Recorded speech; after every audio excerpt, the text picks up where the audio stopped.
In the Italian Grand Prix at the 5.793-kilometer Autodromo Nazionale Monza, Scuderia Ferrari achieved their third victory of the 2024 Formula One season, the second for Charles Leclerc, who thus secures a memorable Monaco-Monza double, which has great personal significance for the Monegasque driver.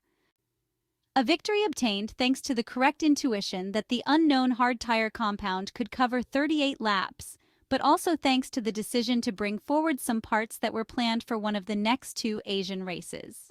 In the post-Italian Grand Prix interview, Charles Leclerc expressed his gratitude to the Maranello production team, acknowledging their hard work in getting the new parts on track as quickly as possible. Ahead of the Azerbaijan Grand Prix, the 2024 Formula One Constructors Championship now sees the Italian team 39 points behind Red Bull and 31 behind McLaren, which is still considered by everyone as the real favorite for this championship. We had almost defined Monza as an all-in for Ferrari, given the choice made by team principal Frederic Vasseur himself to combine the two aerodynamic packages initially planned for Monza and one of the two subsequent Asian races. The much-anticipated new floor was thus brought to the track, along with a very low-drag specific package with a completely redesigned rear wing for the low downforce of the Temple of Speed and perhaps for Las Vegas, which few teams have approved to save budget for other areas.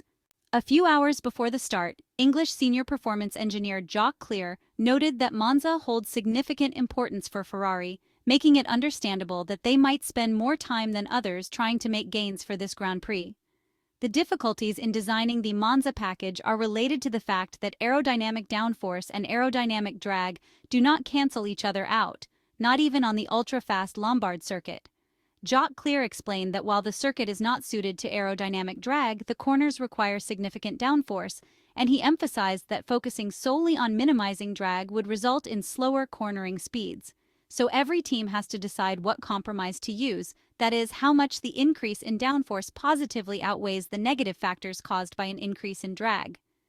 The engineer who heads up the driver academy for Ferrari expressed confidence that, based on this year's observations, they had effectively addressed the considerations for Monza. He acknowledged that achieving exactly what they aim for is difficult due to ambitious goals, but he believed Monza was likely one of the venues where they came closest to their objectives. The British engineer anticipated that the car would perform well and that the drivers would enjoy racing at Monza, words that in hindsight proved to be more than accurate. Of the top teams, McLaren had also worked on a specific package for the Monza track. However, after testing the new asphalt and considering the balance between downforce and drag, they opted for the higher downforce package to better protect the front tires. At the end of the race, McLaren team principal Andrea Stella explained that front tires are utilized differently depending on the car. The former Ferrari track engineer noted that their car is typically strong with rear graining, but they face more challenges with front graining and tend to adopt a more aggressive approach. Meanwhile, Ferrari excels when graining is an important factor, as evidenced by the win secured at the Albert Park circuit in the Australian Grand Prix by Carlos Sainz. However, even though Ferrari tried to keep expectations low, the floor was also a key element in Charles Leclerc's success last weekend in the Italian Grand Prix, as it allowed the use of a rear wing designed for the downforce levels that the floor brought to the Circuit de Catalunya in Spain was supposed to generate, but that the Hungary floor specification did not guarantee. The new specification introduced at Monza allowed a return to the downforce levels seen in Spain, but, at least on the Monza circuit, without bouncing, as neither Charles Leclerc nor Carlos Sainz mentioned the word bouncing in any of the briefings held. In the customary post-race team radio message, Charles Leclerc expressed that the 2024 Formula One season had been nerve-wracking with its ups and downs, but highlighted how rewarding the highs were. The Monegasque driver conveyed his deep gratitude to everyone and the entire Maranello team for enabling the use of the updates. However, it is always important to emphasize that Monaco and Monza are two unique, special tracks, the two extremes of the entire championship, and that they do not have similar characteristics to any other race on the calendar. Now Ferrari has to do a total reset, and they must not go to Baku with the same expectations because it will be a completely different track, and McLaren remains the leading force.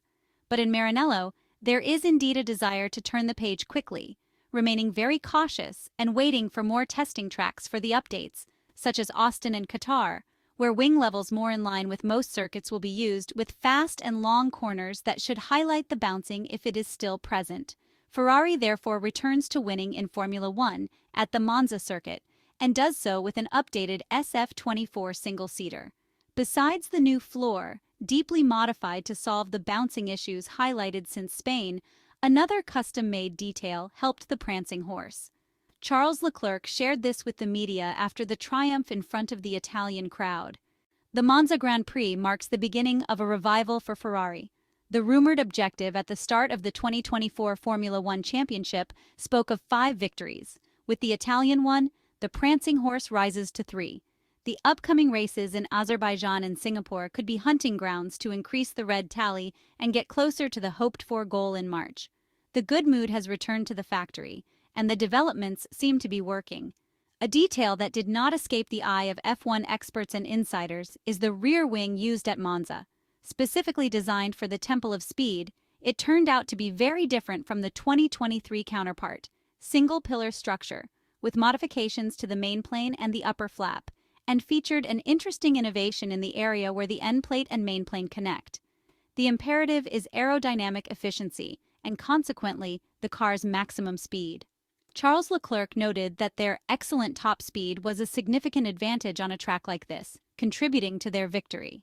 The Monegasque driver mentioned that the SF-24 car's characteristics and balance, particularly with that wing, were quite positive on a memorable Sunday afternoon for the Maranello team and all the Ferrari fans. When asked about the importance of the upgrade to their performance, Ferrari team principal Vasseur explained to the media that it was challenging to gauge the impact of the upgrade on a track like Monza due to the vastly different configuration compared to the rest of the season. However, the French manager emphasized that in a qualifying session where 6 or 7 cars were separated by less than a tenth of a second, every small detail mattered. Frederic Vasseur expressed his willingness to pursue even a hundredth of a second, noting that during qualifying, 4 cars were within 0.02 of a second. While Frederic Vasseur stated the upgrade was important to the outcome of the weekend, he concluded Ferrari's ability to win was linked to its tire management. He also noted that in qualifying, where 6 or 8 cars were separated by just 1 or 2/10 of a second, every single upgrade could make a significant difference. The Ferrari team principal anticipates many entertaining races from now until the end of the season. While he hopes Ferrari can capitalize in each of the remaining 8 races, he acknowledges that achieving perfection in such a competitive grid is nearly impossible. He expects a fierce battle, noting that with 8 highly competitive cars, one team could finish 1, 2, while another could finish 7, 8, and he stressed the significant impact this could have on the point standings. He therefore emphasized the importance of focusing on Baku first and taking it step by step.